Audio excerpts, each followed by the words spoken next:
Que el Eterno les bendiga, es un gozo y un placer poder saludarlos a través de este medio y poder compartir con ustedes este tiempo y este curso maravilloso. Quien te saluda desde la República de Argentina, el capellán David Krivorotov, suicidiólogo, quien tiene el agrado de compartir esta charla, esta capacitación de prevención del suicidio. Así que el Eterno les bendiga grandemente a todos y vamos a arrancar de lleno. ¿Qué es la suicidología?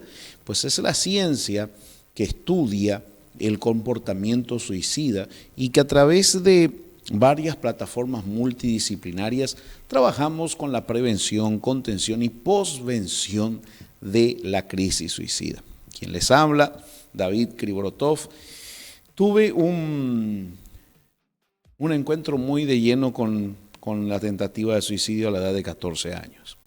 A través de un pequeño accidente en las artes marciales, donde mi columna quedó afectada, tuve 2 intentos de suicidio, gracias al Eterno que no lo llevé a cabo, y eso me llevó a trabajar a favor de la gente que pasa por este tipo de crisis, no solamente a través de charlas, teatro, a través de folletos, pero fue cuando encontré a la Red Mundial de Suicidiólogos, donde pude capacitarme y conocer principios y fundamentos especiales para ayudar a personas que pasan por esta crisis. Y ya ahora, con más de 20 años de trabajar en esta área, vengo a compartir con ustedes lo poco que hemos aprendido y lo mucho que hemos disfrutado esta hermosa profesión de capellán. Así que metemos de lleno en nuestro material, vamos a meternos de lleno y espero que durante el curso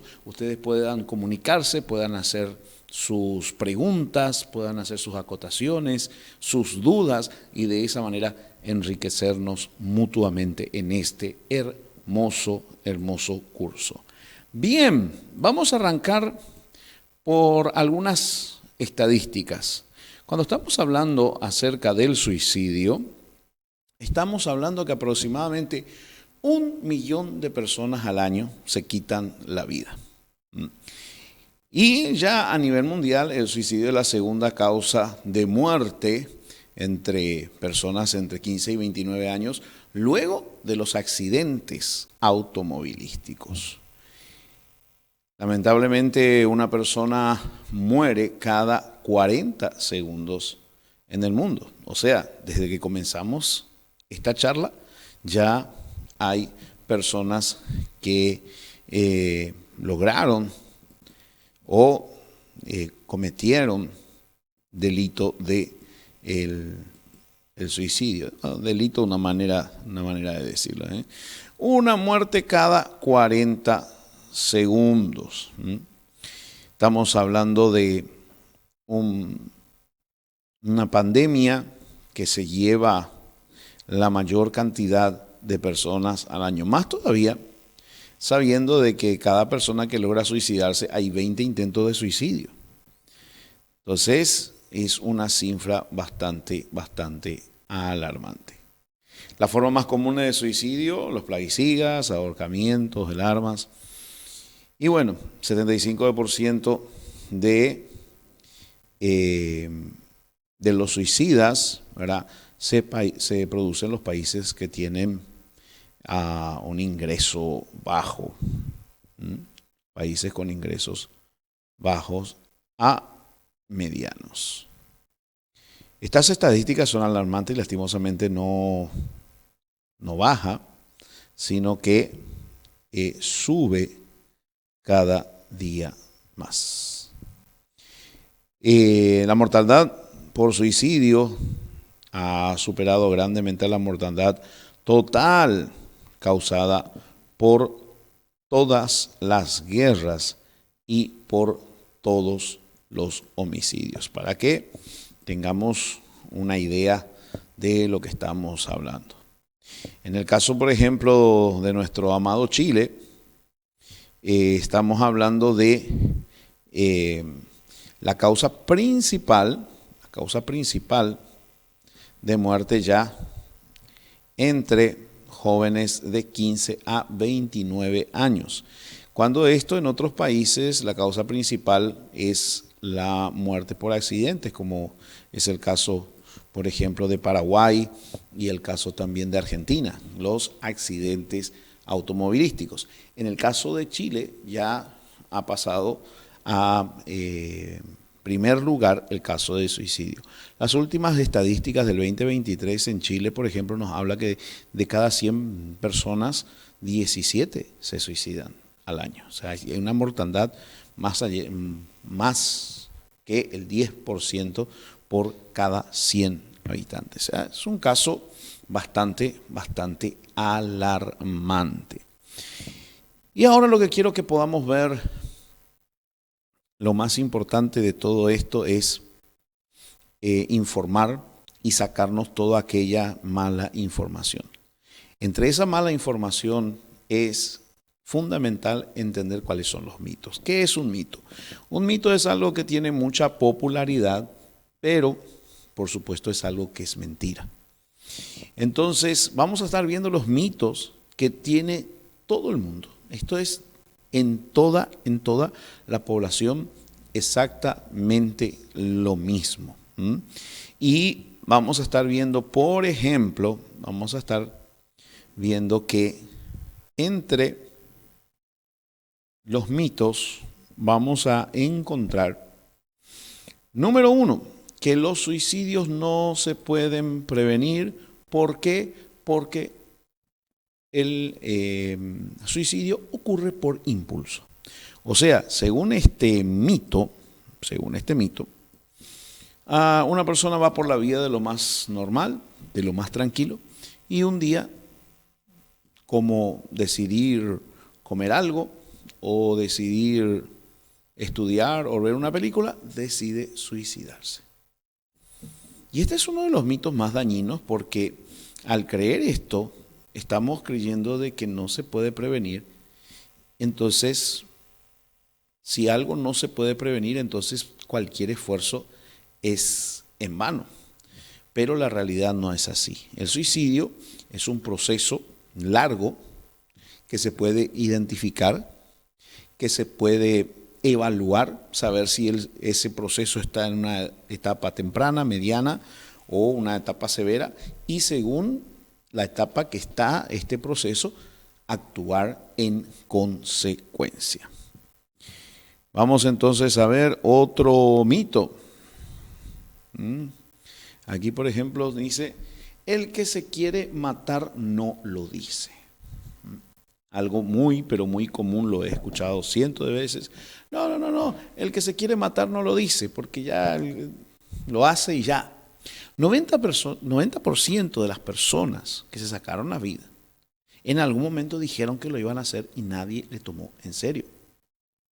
O sea que es mentira que la persona que quiere matarse no lo dice, sino que nadie le toma en serio. Casi siempre las personas dicen, no, en realidad está queriendo llamar la atención. Otra de las cosas que suelo escuchar mucho es, está queriendo llamar la atención. Ahora, si llega a ser así, si realmente la persona solamente está queriendo llamar la atención y no lo va a hacer, ¿por qué no prestarle la atención que está pidiendo? Si está llamando la atención es porque lo está necesitando. Entonces, saquémonos estos mitos de la cabeza y al mismo tiempo ayudemos a la gente a deshacerse de los mitos, porque justamente el ignorar estas cosas es lo que ha colaborado en que todo este tiempo aumente cada vez más los índices de suicidio. Otro mito, vamos rapidito con esto. Y el que lo dice no lo hace. O sea, primero dijimos que el que lo va a hacer no habla, no lo dice. Y el que lo dice está bromeando, el que lo dice no lo va a hacer. O sea, esto se tiene como algo real, algo verídico. Si dijo, no lo va a hacer. Pero repetimos, 90% de las personas que se sacaron la vida dijeron que lo iba a hacer y nadie le tomó en serio. Otro mito, el suicida no tiene deseos de morir o ya se hubiese matado. Esto también lo escuchamos bastante. Si se hubiese, ya lo hubiese hecho. Y muchas veces la persona lo está diciendo buscando ayuda. En todo este tiempo me ha tocado ver casos muy difíciles. Uno de ellos fue aquí en Buenos Aires, donde en un canal de televisión una persona me habló en el pasillo y me comentó que la hija de 15 años se había quitado la vida. Era gente de iglesia, gente cristiana, y me dijo, mire, fuimos de vacaciones, volvimos, fuimos a nuestra iglesia, volvimos, estábamos todo bien, aparentemente todo estaba bien, y dejamos a nuestra hija 15 minutos sola y se ahorcó. No entendemos nada. Entonces yo le dije, hubo alarmas, hubo señales, pero al no estar entrenados no lo pudieron identificar. Y cuando hablamos un poquito más con ellos, ellos tuvieron que aceptar y reconocer de que habían visto señales de que en algún momento la niña dijo que lo iba a hacer, pero no le tomaron en serio. Otro mito, todo suicida es un enfermo mental. Si bien un enfermo mental que no puede identificar el riesgo de hacer un suicidio es un peligro mayor y el enfermo mental tiene que tener una prevención mayor, no todos los suicidas son enfermos mentales. Y conforme vayamos avanzando con este estudio y comencemos a entender bien las causas, que son muy privadas, muy personales, vamos a poder entender que no se necesita estar con una enfermedad mental para quitarse la vida. Otro mito, el suicidio se hereda.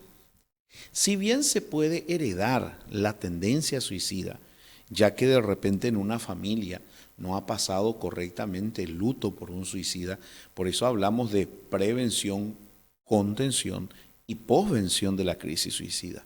Porque lastimosamente como capellanes nos va a tocar muchas veces prevenir, otras veces contener ya a un posible suicida o a una persona que ya haya tenido intentos de suicidio, pero muchas veces también nos va a tocar ya hacer la posvención, trabajar con familiares, con amigos de personas que ya se han sacado la vida y en ese caso acompañar al duelo de un suicida que no es como un luto normal, sino que ese luto y ese duelo está cargado de una culpabilidad mucho mayor a la que un luto o un duelo cualquiera.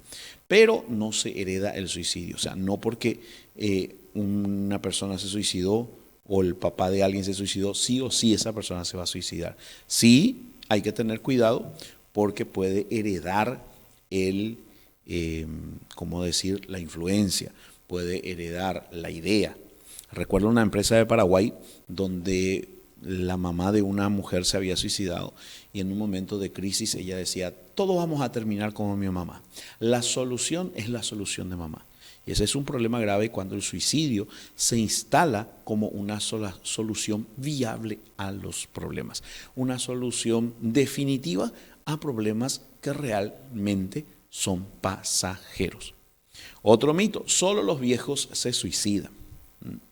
Miren, hemos tenido casos de niños de 14 años, bueno, en mi caso mis 2 intentos de suicidio fueron a los 14 años, hemos tenido casos de 11 años y hemos tenido casos de 7 años. Yo sé que esto es difícil de asimilar porque usted dice que una persona adulta o un adulto mayor con una enfermedad terminal que cayó en bancarrota, aparte que tiene una enfermedad terminal, es entendible, trágico, pero comprensible. Pero ¿de qué se va a querer sacar la vida un niño de 7 años? ¿De qué se va a querer sacar la vida o qué problema puede llegar a tener un niño de 11 años? Bien, lastimosamente sí, hay intentos suicidas de muy, muy corta edad y ya vamos a ir entendiendo el porqué. El mito que dice que los niños no se suicidan. Hace poco, una tía vino a consultar conmigo pidiéndome una ayuda. ¿Por qué? Porque el sobrino hablaba de suicidarse. Los padres se habían divorciado, la mujer, la mamá rehizo su vida y el padrastro, que pertenecía a la milicia, era bastante duro con el chico, que no era, que nunca tuvo un padre de la milicia, y esto generaba conflictos en la pareja, a lo cual el chico de 11 años, si no me equivoco, si no la memoria no me falla, le decía a su madre: mamá, ¿por qué mejor yo no me mato y así ustedes van a dejar de tener problemas? Bueno, lastimosamente esta gente no se dejó ayudar, no quiso que se intervenga con ellos, pero hasta donde sé, este chico no continuó con esa idea. Otro mito, vamos. Quien intenta el suicidio, aquí tenemos otro mito, nos dice que la persona que intenta el suicidio va a estar siempre en riesgo, ¿verdad? O sea, si una persona lo intentó una vez, esa persona va a estar en riesgo siempre. Una mentira y un mito. Por supuesto que sí, la persona que intentó el suicidio no fue ayudada y no se sacó esa idea de la cabeza, no se cortó el proceso suicida, sí puede estar en riesgo. Y es muy importante entender que las personas que amenazaron con suicidarse o que tuvieron un intento de suicidio pasan a veces 2 años para consumar el suicidio. Pero si se le ayuda, si a esta persona se le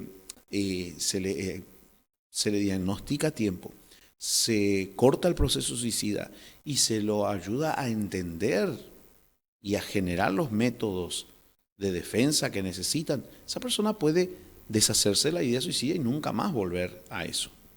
Así que este es otro mito que debemos de deshacernos para poder tocar bien este tema.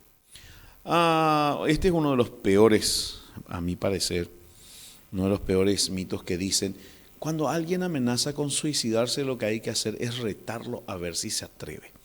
Recuerdo en una charla en un colegio, una madre dijo: mi hijo me amenazaba a cada rato que se iba a suicidar, y un día agarré un cinto, lo ahorqué un rato y le dije: ¿te vas a suicidar? Y dije: no, mamá, ya no me quiero suicidar.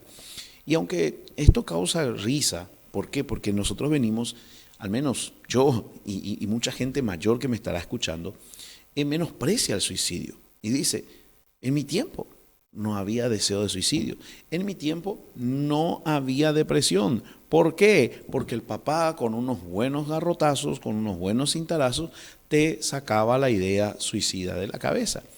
Y realmente es así, o sea, son otros tiempos, eran otras maneras de tratar, ¿verdad? Y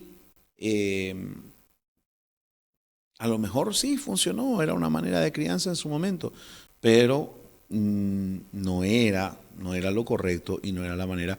Y esta persona corría un riesgo bastante grande al hacer eso con su hijo, ¿verdad? De decir: vení, te querés suicidar, bueno, te mato yo. No es correcto y ese es un mito muy, pero muy peligroso. Otro mito más: preguntar sobre la idea suicida a una persona en riesgo incrementa el peligro. O sea, no hables, no consultes, no le preguntes, porque le podés hacer un daño peor. Mi hermano, mi amigo, ¿qué peor daño podemos hacer a una persona que ya está intentando sacarse la vida? ¿Qué más daño podemos hacer? No vamos a hacer ningún daño, no vamos a hacerle ningún daño. Al contrario, unas pocas palabras pueden ayudar y cortar ese macabro proceso. Todo el que se suicida está deprimido. Todo el que se suicida está deprimido. Y este es otro mito.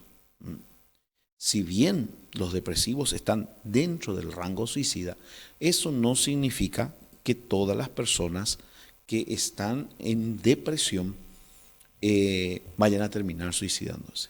Muchas veces la depresión, cuando no es severa, es también un proceso, una parte del proceso de duelo. Es más, las mujeres tienen un mecanismo de purga emocional que cada cierto tiempo necesitan pasar un tiempo en depresión para purgar emociones que vienen guardando, y eso no refleja una crisis suicida, ni necesariamente tenga que demostrar de que la persona va a terminar suicidándose. Así que no todos. Hay personas que se han suicidado que no mostraban esa, eh, esa alarma de estar en depresión. Al menos esa no. Había otras alarmas que ya vamos a ir viendo dentro del proceso suicida, pero muchas veces no era una persona que estaba tirado en la cama, una persona que estaba tirado sin querer hacer nada. No. No todos los suicidas son gente deprimida o están necesariamente deprimidos. Bien, vamos a ver entonces ahora otras cosas. Vamos a ver los factores de riesgo. Algunos son conocidos, pero bueno, otros muchas veces no pensamos que sean. Los problemas. Primeramente los problemas. Sabemos que los problemas muchas veces generan un shock emocional. Depende de la formación de resiliencia de cada persona, ¿verdad? Y hay personas que saben enfrentar problemas y hay otras personas que nunca enfrentaron. Entonces es muy probable que en un momento de crisis una persona con problemas piense en suicidarse. Problemas como la separación. Hay un estudio que damos para los capellanes que es duelo por divorcio, que también tiene todo su proceso psicológico, todo su proceso emocional y su proceso físico-químico a la hora de readaptarse. Muerte de un ser querido, ahí estamos volviendo a hablar del duelo. Vamos a tener un estudio específico acerca del duelo. ¿Por qué? Porque el duelo es algo que lo pasamos muchas más veces de lo que nosotros mismos quisiéramos creer. No solamente por el luto, por la muerte de un ser querido, sino por pérdidas valiosas. Acá, por ejemplo, tenemos, pérdida de relaciones valiosas, pérdida de un trabajo, pérdida de una estafa, por ejemplo, ¿verdad? Ya dijimos una separación, conflictos interpersonales y aceptación del suicidio como salida. Muchas veces en un momento de conflictos personales salta el suicidio como una solución. Presión de grupo. Sabemos que han salido una cantidad de juegos macabros que han rondado las redes sociales. Por ejemplo, una donde se ahorcaban y se cortaban el aire para ver quién aguantaba más, y se supone que era un reto de valentía. Y otros juegos muy difíciles que muchas veces terminaban en suicidio voluntario o involuntario.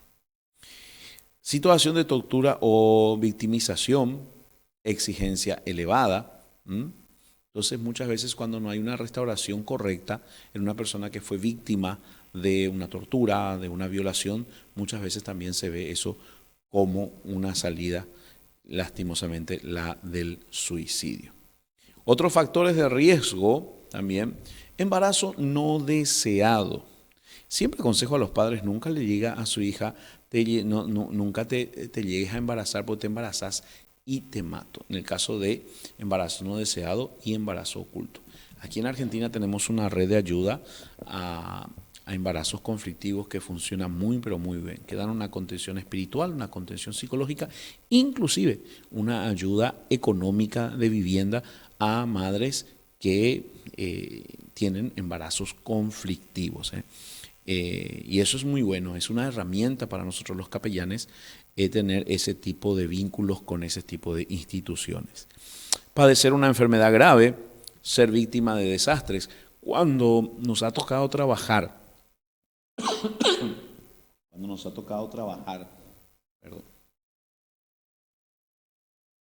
en desastres, por ejemplo, de mundial conocimiento, la catástrofe de Puebolaños en Paraguay, donde murieron aproximadamente 400 personas. Cuando tuvimos que intervenir en ese lugar, y específicamente en los barrios más afectados por la catástrofe. En una casa encontrábamos 7 muertos, 5 ataúdes, 3 aquí, 3 allá, y realmente escuchábamos historias desgarradoras. Uno de ellos que nunca me olvido fue una pareja de ancianos que nos comentó que sus hijos habían ido al supermercado a pasar el día y terminaron muriendo todos, y ellos quedaron con una bebé de meses que estaba durmiendo en la casa.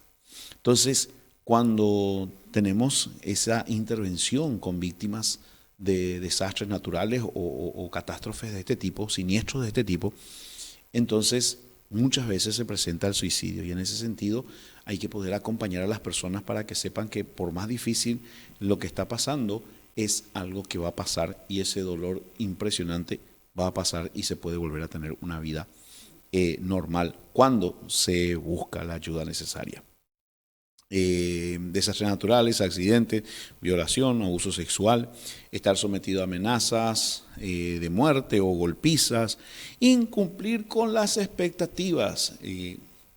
Fíjese que hay chicas que se han suicidado por no pasar el curso, adolescentes que sus padres dicen: mira, tanto he gastado por ti en el colegio, cuánto hemos invertido, y si tú ahora llegas a repetir el año, te mato, o mejor mátate si es que no pasas de grado. Hay que tener mucho cuidado con eso también. Y algo que está muy de moda es la identidad sexual. Con todas las agendas que vienen en todos los países de esta libertad de intercambio sexual, aquí en Argentina hemos tenido muchísimos casos de personas transexuales que inclusive se han operado, y luego de operarse se han arrepentido de esa operación y se han suicidado porque no han encontrado manera de retroceder de esa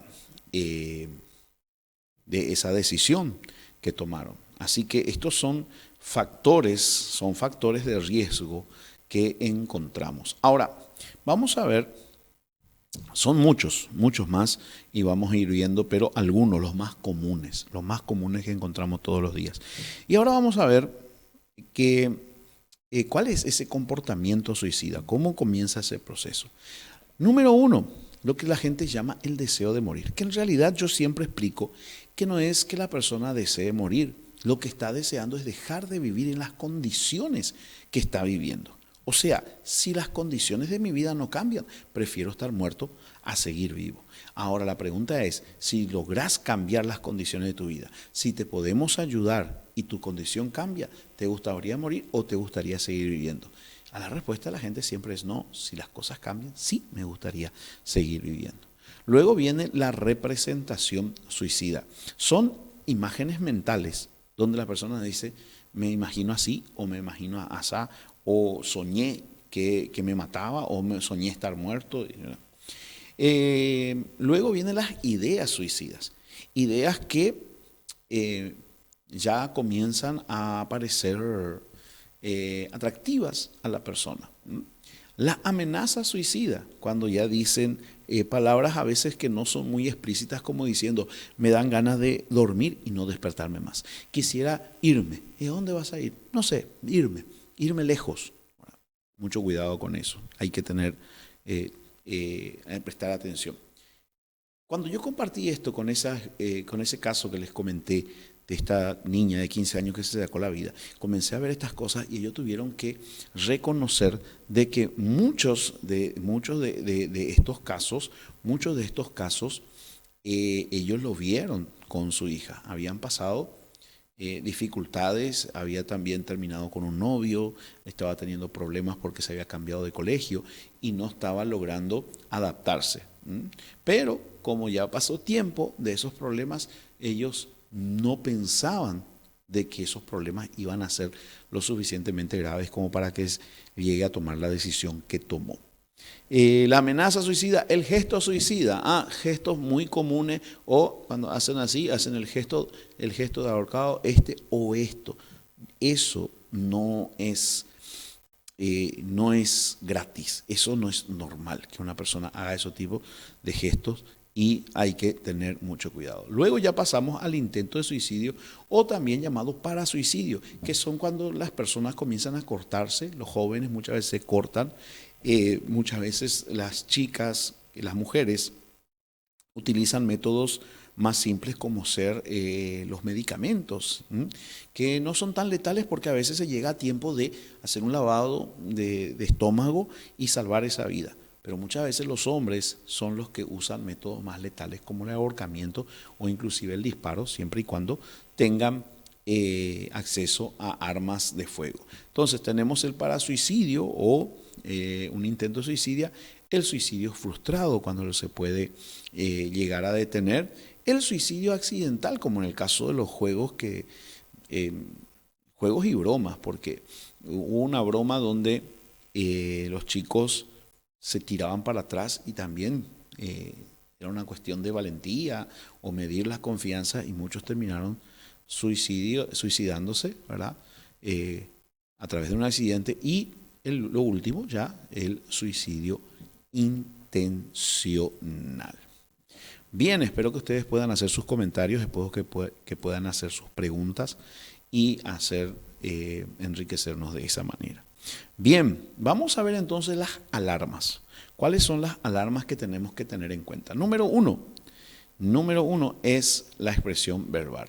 Una de las cosas que yo siempre digo, si es que a nosotros nos preguntan, a todos los que están haciendo este curso, les pregunto, ¿ustedes están 100% conforme con la vida que están teniendo? Ustedes me van a decir, si son sinceros, me van a decir que no, ¿verdad? A lo mejor, sí, estoy conforme en ciertas cosas, pero me gustaría cambiar el auto, me gustaría cambiar de casa, quería ganar un poco más, porque esa inconformidad es lo que nos impulsa a seguir capacitándonos, a mejorar y a superarnos. Sin embargo, cuando la persona comienza a tener ciertas maneras de expresarse, como decir, la vida no vale la pena vivirlo, es mejor estar muerto, o inclusive muchas veces cuando dice, ay, qué envidia de fulano que ya no está sufriendo. Eso hay que tener mucho cuidado porque es una alarma de que ya la persona comienza a expresar verbalmente, habla de suicidarse. Vamos en el punto número 2, se aleja de sus amistades y de la gente común. Estamos hablando de casos de personas que comienzan a cambiar sus rutinas, comienzan a haber cambios de rutina y comienza a aislarse. Siempre un suicida se aísla, por supuesto. Es muy difícil, hay casos excepcionales donde alguien se suicida rodeado de gente o inclusive algunos que han transmitido por las redes su suicidio, pero lo normal es aislarse y hay que tener cuidado. Pierde el interés en el estudio y su trabajo. Estamos hablando de cambios de conducta. Estamos hablando de personas que de repente eran muy aplicados a sus estudios, personas que eran muy aplicados a sus trabajos y de repente comienzan a tener este tipo de cambio en su conducta. Así que es una alarma. Vamos ahora al punto número 4. Punto número 4, aumenta el consumo de bebidas alcohólicas o drogas. ¿Por qué decimos aumenta? Yo siempre digo, si hay personas que son conocidos porque siempre toman mucho, capaz que nunca se van a matar, capaz que nunca van a tomar esa decisión trágica de sacarse la vida. Pero si es una persona que no tenía ese hábito de beber mucho, era una persona que a lo mejor bebía socialmente o no bebía y de repente uno comienza a ver que tiene estas conductas y comienza el aumento, hay que tener mucho cuidado. El punto número 5 ya es un punto muy avanzado de la crisis suicida, donde la persona comienza a correr riesgos innecesarios. Una persona de repente no toma precaución al cruzar la calle, aunque uno le diga, ¿por qué no tienes cuidado con esto? Dice, ¿qué importa? Mejor si me choca. Me ha pasado de amistades. Regala sus pertenencias más apreciadas. Esto ya es una manera de preparación antes del suicidio. Es como que la persona comienza a acomodar las cosas. En personas mayores muchas veces pagar las cuentas, ordenar las cuestiones de herencia y todas esas cosas, pero es una preparación antes del punto número 7, que es escribir notas o mensajes de despedida, las famosas cartas suicidas. Ahí ya hay que tener mucho cuidado, ya en ese caso el proceso ya está bastante avanzado y hay que tener más cuidado y por supuesto las intervenciones tienen que ser más fuertes. En un caso ya cuando una persona hizo una nota de despedida hay que estar 24 horas y tiene que ser la persona vigilada porque en cualquier momento donde se lo deje, esa persona va a atentar contra su vida. Ahora, vamos a algo que es la clave de todo esto, el por qué. Sabemos que el suicidio no perdona estatus social, económico, intelectual. Se suicidan los pobres, se suicidan los ricos, se suicidan los famosos, se suicidan los religiosos. Lastimosamente tenemos más de 10 religiosos al año que se quitan la vida entre curas, pastores. Entonces uno llega a un momento donde dice, ¿cuál es el meollo? ¿Cuál es la razón principal? Alguien habla de cobardía. Muchas veces dice, no, el que se suicida es cobarde. No, el que hay que ser muy valiente para suicidarse. La cobardía ni la valentía se puede medir por la cantidad de veces que uno se mata. Es muy neófito pensar de esa manera. Entonces, ¿cuál es el por qué? Imagínense que cuando yo doy estas charlas, es mucha la sorpresa. En una universidad de Paraguay, yo estaba esperando el momento preciso de mi conferencia. Estaba en el casino de alumnos. Se acerca un alumno a charlar conmigo, a preguntarme si yo era docente, cuál era el trabajo que yo hacía. Y comencé a explicar. Una mujer grande, una madre, estaba escuchando de atrás nuestro y de repente interviene en la conversación de una manera muy abrupta, diciendo, por mí que esa gente se maten todos, ¿verdad? ¿Cuánta gente en los hospitales luchando por su vida y esta vienen y atentan contra su vida? Entonces yo le respondí, le digo, mira, ese pensamiento vas a tener hasta que te toque de cerca un suicidio, cuando sea una amiga, algún ser querido, porque eso no lo puedes decir a una madre que se suicidó a su hijo, a un padre, no le puedes decir eso. Y entonces esta mujer, bastante sorprendida por mi respuesta, me dice, entonces, ¿por qué se suicida? Entonces le dije, bueno, venga a la charla, venga a escuchar para poder entender. Nos pasó muchas veces también en hospitales cuando damos esta charla, los propios directores pidiendo perdón y decir, al escucharlo David, yo me doy cuenta que no estamos preparados. Porque yo he escuchado doctores diciéndole a un suicida, la próxima vez no te cortes así, cortate así y de esa manera te vas a lograr matar. ¿Por qué? Porque el suicida es un estorbo en los lugares de salud.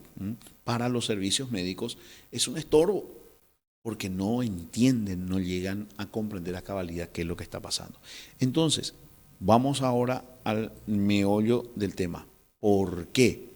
Los suicidas son personas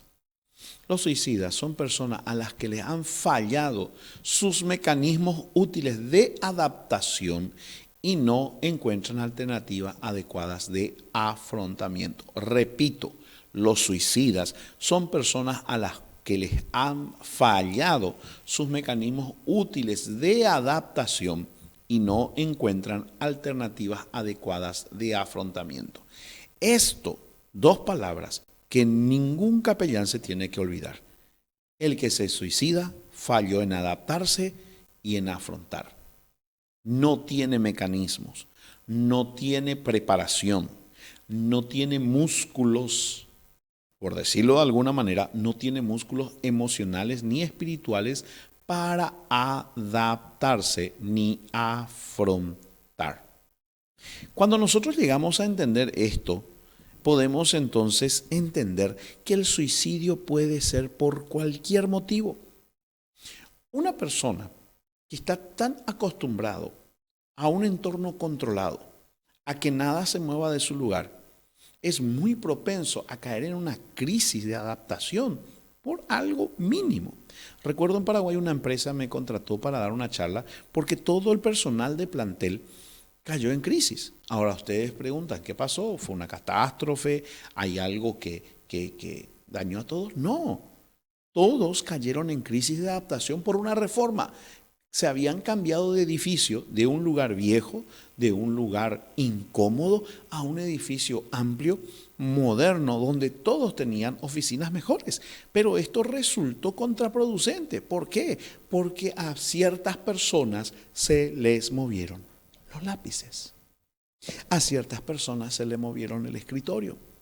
Ciertas personas estaban tan acostumbrados a su cubículo que ahora pasar a una oficina grande, aunque mentalmente para cualquiera es una mejora, para ellos se convirtió en una crisis. Así que hay que tener esto siempre, siempre muy en cuenta. ¿Por qué la persona se suicida? Porque fallaron en adaptarse y afrontar las cosas. Imagínese una persona que no va al baño si no es el baño de su casa. Imagínese a una persona que no duerme si no es su cama. ¿Qué pasarían con estas personas? Estamos hablando de gente profesionales, estamos hablando de gente de todos los niveles sociales y espirituales. ¿Qué pasa cuando hay un cambio repentino? Como una catástrofe, como un divorcio, una separación.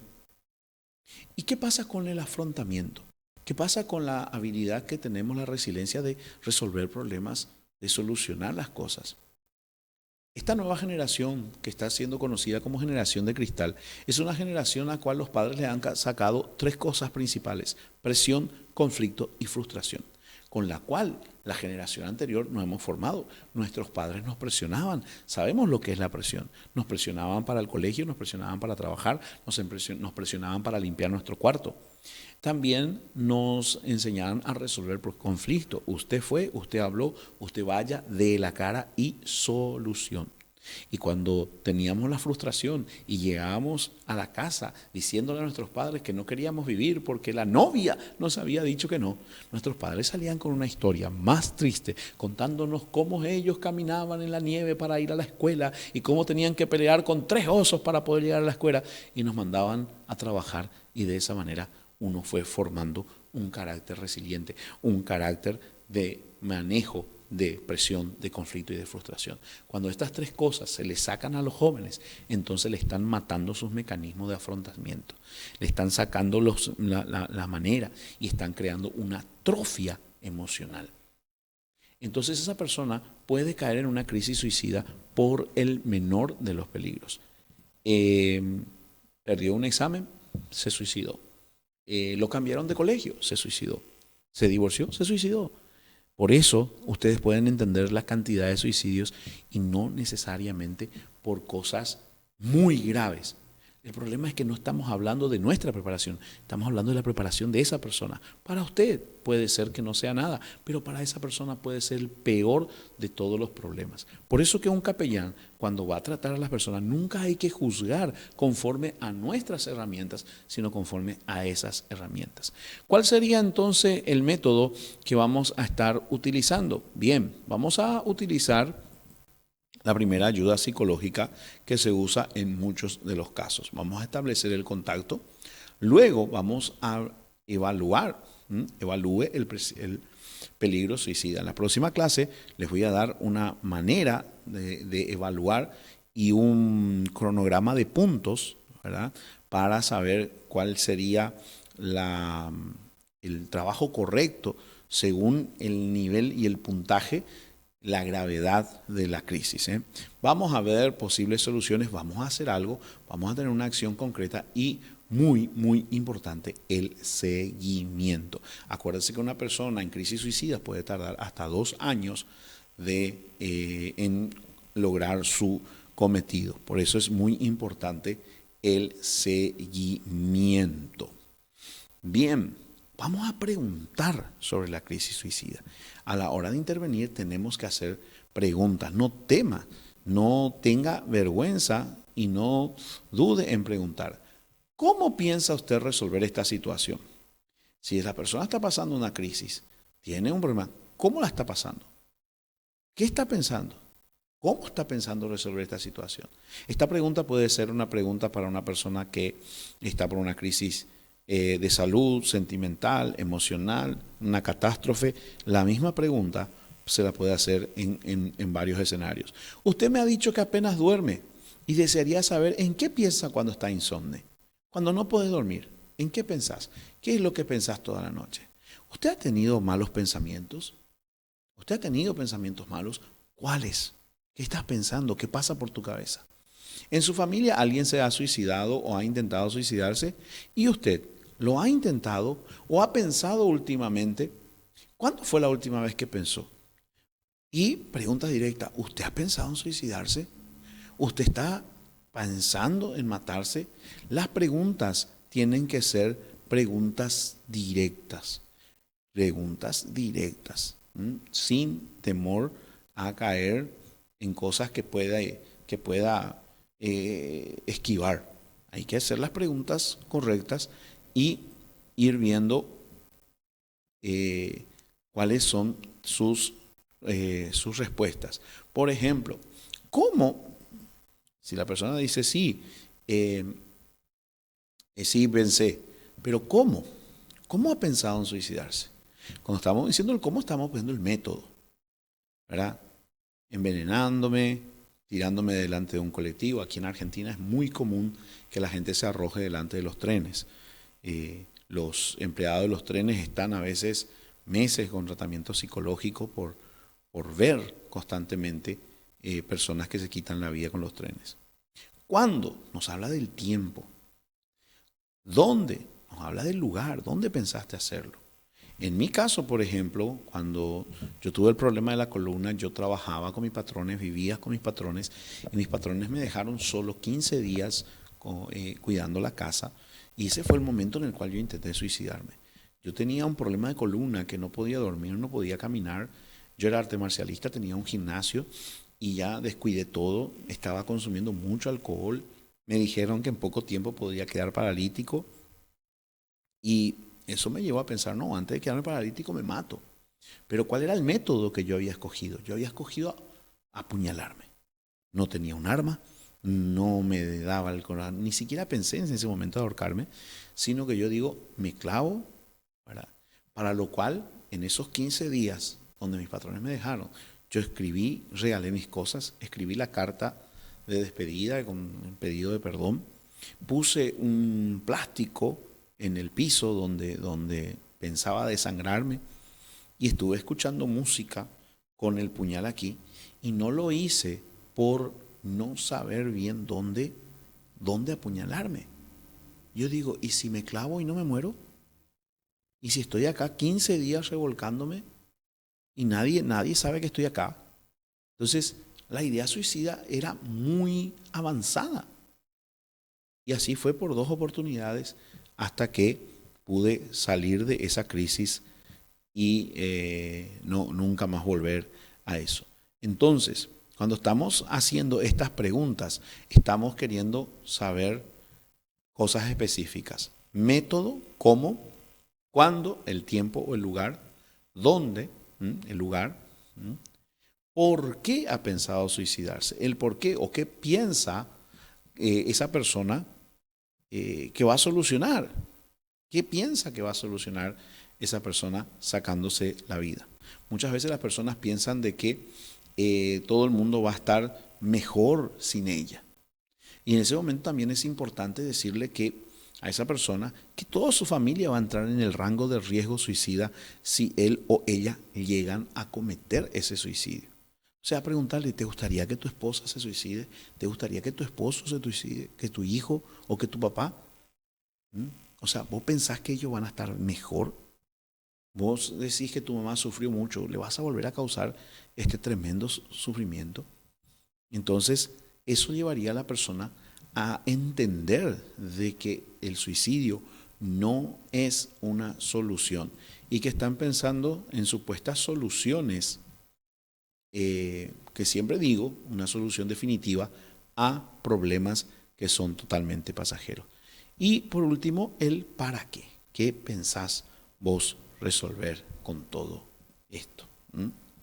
Bien, Vamos a ver entonces el manejo de la crisis suicida. Antes que nada hay que tratarlo con respeto y tomarlo en serio. ¿Por qué? Porque muchas veces lo que vamos a escuchar, capellanes queridos, nos va a parecer insignificante. Y muchas veces hay personas que le cuesta hablar, ganarse la confianza de alguien para que te llegue a contar sus intimidades es muchas veces muy difícil. Entonces si la persona dice, no, me quiero matar porque se murió mi perrito, y usted salta una carcajada, no podés matarte por eso, esa persona inmediatamente va a dejar de confiar en usted. Entonces uno tiene que entender de que no estamos hablando de nuestros problemas, no estamos hablando, nosotros cada uno tenemos unas fortalezas diferentes, tenemos debilidades diferentes. Entonces hay que entender de que no estamos evaluando nuestra vida, estamos evaluando la vida de otra persona con formaciones y traumas diferentes. Hay que tratarlo con respeto, hay que tomarlo en serio y hay que creer lo que nos manifiesta. Por eso es muy importante la salud espiritual y mental de los propios capellanes, porque muchas veces cuando nosotros comenzamos a trabajar con otras personas y comenzamos a escuchar lo que esas personas viven, muchas veces hay historias que son tremendamente increíbles, que uno dice, no puede ser verdad lo que esta persona me está contando. Y llega un momento que dice, no, lo que me está contando es increíble. Y muchas veces uno quiere decirle, ¿sabes qué? Tenés razón, mátate y yo te ayudo. Por eso es importante que los capellanes tengan un equilibrio, una salud espiritual y mental correcta a la hora de escuchar y creer, porque a veces las historias parecen muy, pero que muy fantasiosas. Así que tenemos que creer lo que la persona nos está manifestando. Escuchar con un genuino interés. Apaguemos los móviles, apaguemos los celulares y escuchemos. Permitir que exprese sus sentimientos. No le diga, no llores. Preguntar la idea suicida que ya hablamos. Vamos a responsabilizar a la persona por su propia vida. Vamos a decirle, sí, a lo mejor no tienes la culpa de cómo llegaste hasta aquí, pero sí tienes la responsabilidad de cambiarlo a partir de ahora lo que quieras hacer con tu vida. Trabajar juntos para encontrar soluciones no suicidas. Establecer un pacto suicida. Un pacto no suicida, perdón. Mire, yo te voy a ayudar, pero usted me tiene que prometer que no va a atentar contra su vida. Pedir permiso para involucrar a otro miembro de la familia. Si no son los miembros directos, algún tío, algún hermano, alguna persona en que se tenga confianza y que no quede solamente la consejería entre el capellán y la persona, sino que algún pariente que pueda tener una acción legal sepa de lo que está pasando. Garantizar varias opciones de ayuda en el caso de que uno no pueda estar. Mira, si yo no estoy, está el capellán fulano, mengano, sultano.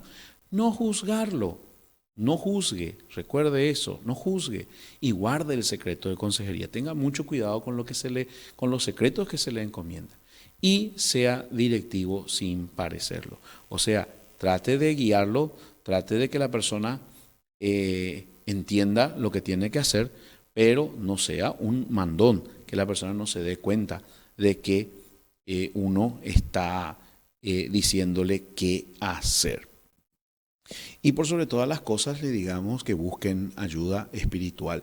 Ayuda espiritual, una vida espiritual, no una vida religiosa ni una vida fanática. Los propios médicos y los científicos dicen que una vida espiritual reduce el estrés, ayuda al afrontamiento y la resiliencia, ayuda a encontrar un sentido de propósito, mejora la autoestima, reduce la ansiedad y la depresión, fomenta relaciones significativas, dan un mayor bienestar emocional, mejora la salud física y ayuda al desarrollo y trae experiencias trascendentales. Así que es importante guiar a la persona a que tenga una vida espiritual. Y ahora les voy a poner mi método personal. Esto se basa en una historia judía. Cuentan los rabinos que un joven príncipe, le dice al padre: papá, yo quiero ser un buen rey. Cuando me toque ser rey, quiero estar preparado. Quiero viajar, conocer el mundo. Quiero aprender la ciencia, las artes. Quiero aprender lo mejor de todos los países. El padre le pareció una buena idea. Le da suficiente dinero y el joven se ausenta por mucho tiempo para aprender de todo. Después de varios años vuelve y le dice: padre, he aprendido lo mejor de toda la ciencia, las artes, y creo estar preparado para ser un buen rey. Me gustaría que me hagas una prueba, la que tú quieras, para que yo pueda demostrarte lo mucho que he aprendido. A lo que el padre le responde: sí, tengo una prueba para ti. ¿Ves esa piedra gigante que tenemos enfrente del castillo?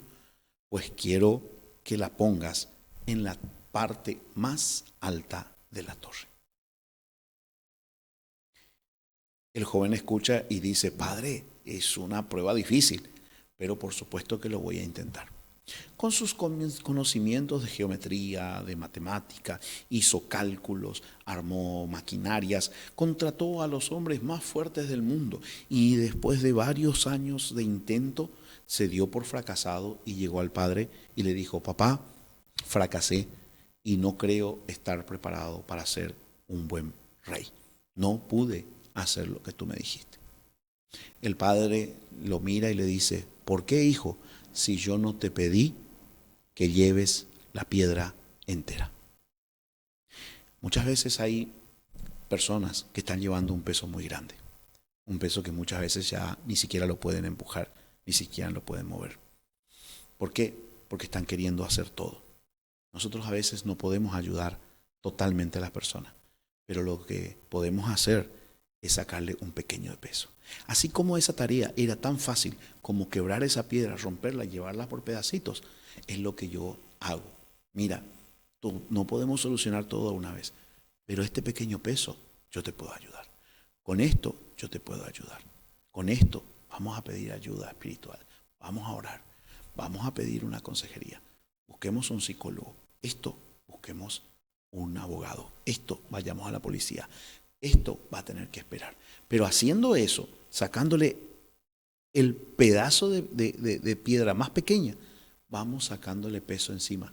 La persona comienza a respirar y comienza a ver su solución, su problema con una posible solución.